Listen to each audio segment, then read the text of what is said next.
we've seen how to create confidence intervals using a sample, but sometimes you might want to use a sample to estimate some value, some population parameter, but you maybe don't already have the sample. And so maybe you want to go out and do a survey so that you have a sample, but you might want to know, how many people do I need to survey to get whatever confidence level that I want and whatever margin of error I want. And so when we're deciding or determining how large a sample needs to be to make an accurate estimate, it's kind of a complicated thing. And it depends on the confidence level that we want, it depends on the standard deviation, and it depends on the margin of error that we want. And so if we want to really zone in on an actual value and we don't want a really big margin of error, that will affect how big we need our sample to be.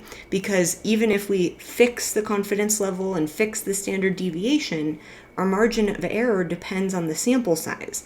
And so if we have a bigger sample size, our margin of error will be smaller, and a small sample size will make our margin of error bigger. And so if I want a really accurate estimate and I really want to zone in on my mean or proportion, I'm going to need a large sample size. And so if I want to be more confident, then I want a wider interval. But the trade-off is that a wide interval doesn't really give me a lot of information. But a narrow interval requires a really big sample size, and that can be really expensive. And so it's handy to be able to calculate ahead of time the sample size that's required to have a specific margin of error. And with some algebra, we can figure this out. And so in this box below, it says if we're working with means, here's the formula for a sample size that we'll want. And if we're working with proportions, here's the formula for sample sizes that we want. And a comment I'll make about the means is this formula is assuming we have the population standard deviation. If we don't, we'd probably use the sample standard deviation and a t-value instead of the z-value. And a note that's important here is whatever we get when we plug everything in, we're going to need an n that's at least that number. And so often we're going to get a decimal. And so if we get a decimal, we always have to round up to the nearest whole number above that decimal. Even if our rounding rules wouldn't automatically tell us to round up, if I got like 12.1, I would have to round up to 13 to guarantee that desired margin of error. So let's see some examples of this. In exercise 1 here, it says, determine the sample size needed to construct a 99% confidence interval to estimate the average GPA for the student population at a college with a margin of error equal to 0.5. And it tells us to assume that the standard deviation is 2.5. So standard deviation is 2.5. It tells us that we want a margin of error of 0.5. And this is a question about averages, and so that tells us it's about means. So that's why I've used this subscript x bar, sample mean. So I want this margin of error to be 0.5. Let's see, I want a 99% confidence interval, which means my alpha is 0.01. And so looking up at my formula, I need to know my z alpha over 2. So if I draw a little picture here, I have 99% in my interval, which means I have 0.01 outside of my interval. And if I divide that by 2, I'll get 0.005 as the area of each of these tails. And so if I'm finding this z value, this z alpha over 2, I would do norm.s.inv in Excel, and I would plug in the total area to the left. And so let's see, there's 0.99 to the left plus 0.005, which would be 0.995. And that will give me my z value. So let's switch to Excel and see what we would get if we plug all of these in. So we have our population standard deviation was 2.5, our margin of error was 0.5, and our z-value, our z alpha over 2, we said should be norm.s.inv of 0.995, and so that's about 2.58-ish.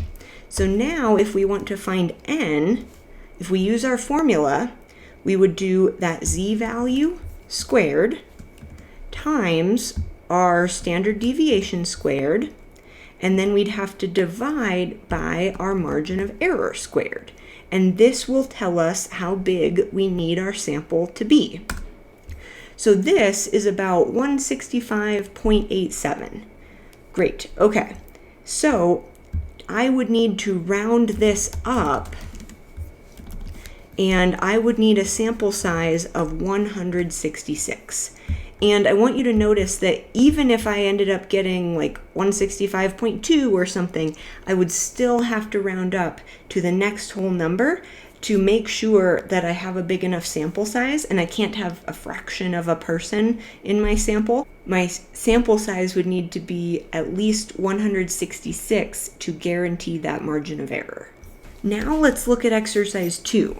So this says a certain region would like to estimate the proportion of voters who tend to participate in upcoming elections. So this is about proportions and not about means. And so we're going to need to use this formula right here to find our sample size. So it says that a pilot sample of 50 voters found that 39 of them intended to vote in the election. So we started out by sampling some people, and in that sample that we started out with, the sample proportion was 39 over 50. And we want to figure out how many more people we need to sample to get a 96% confidence interval with a margin of error that is 0.08. So we want to estimate the proportion. We know kind of this initial information about the sample. We know the margin of error. We know our alpha should be 4%. And we want to figure out how many more people we need to sample. We've already started a little bit. We did 50. We need to know how many more we need to do.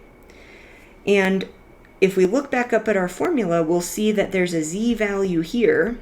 We need to know our z-value. So this time we have a 96% interval, confidence interval. And so the area of each of these tails would be 0.02. And so to find my z-value, I will need to do norm.s.inv, and I'll plug in that total area to the left of this point, which would be 0.96 plus 0.02, which would be 0.98. So let's switch over to Excel and see what all of this would be. So our initial sample proportion from our pilot sample, this was, 39 over 50. So this would be 39 over 50. And our margin of error, we said, was 0.08. And our z-value is norm.s.inv of 0.98. Okay. And so if we want to figure out our n, if we look back at that formula, we will see that this should be our z-value squared times our sample proportion times 1 minus our sample proportion. And then we'd have to divide by this margin of error squared. Great. So this tells us that our n needs to be at least about 113.09. And so if we round this up, we'll need to round up to 114. And so this is how many people we would need to sample. Well, we've already sampled 50 of them, and so we will need to sample 114 minus 50 additional people. And so we would now need to sample 64.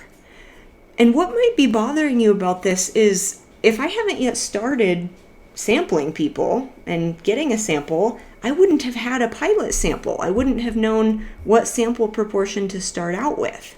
And so if we haven't yet started and just want to know how many people do I really have to sample, then if I didn't have any information from a pilot sample, instead of using that pilot sample, you could just use that sample proportion as 0.5.